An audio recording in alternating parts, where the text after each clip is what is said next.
கர்நாடக மாநிலத்தில் பெய்து வரும் தொடர் மழையால் பொதுமக்களின் இயல்பு வாழ்க்கை கடுமையாக பாதிக்கப்பட்டுள்ளது. கர்நாடக மாநிலத்திலும் காவிரி நீர்பிடிப்பு பகுதிகளிலும் தென்மேற்கு பருவமழை தீவிரமடைந்துள்ளது. கடந்த சில நாட்களாக தொடர்ந்து மழை பெய்து வருவதால் கொப்பா மற்றும் முடிகெரே உள்ளிட்ட பகுதிகளில் பொதுமக்களின் இயல்பு வாழ்க்கை பாதிக்கப்பட்டுள்ளது. சிவமோகா மாவட்டத்தில் கனமழை காரணமாக துங்கா நதியில் வெள்ளம் பெருக்கெடுத்து ஓடுகிறது. அந்த பகுதியில் வாகனங்கள் நிறுத்துமிடமாக செயல்பட்ட காந்தி மைதானம் மழைநீரில் மூழ்கியுள்ளது. அங்குள்ள சங்கரா கோயிலும் வெள்ள நீரால் சூழப்பட்டுள்ளது. முடிகெரே தாலுகாவில் கார் ஒன்று வெள்ளத்தில் அடித்துச் செல்லப்பட்ட நிலையில் ஓட்டுநர் நல்வாய்ப்பாக உயிர் தப்பினார். பத்ரா நதியில் கலசா மற்றும் ஹோரநாடு பகுதியை இணைக்கும் வகையில் கட்டப்பட்ட பாலம் தண்ணீரில் மூழ்கியது.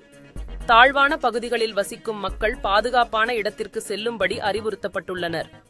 உத்தர கன்னடாவில் பெய்யும் கனமழை காரணமாக அகநாசினி நதியில் வெள்ளப்பெருக்கு ஏற்பட்டுள்ளது. சிக்மகளூரு மாவட்டத்தில் சர்மாடி படித்துறை பகுதியிலும் கனமழை பெய்து வருவதால் அங்குள்ள தடுப்புச் சுவர்களில் விரிசல் ஏற்பட்டு உடைந்து விழும் அபாயம் காணப்படுகிறது.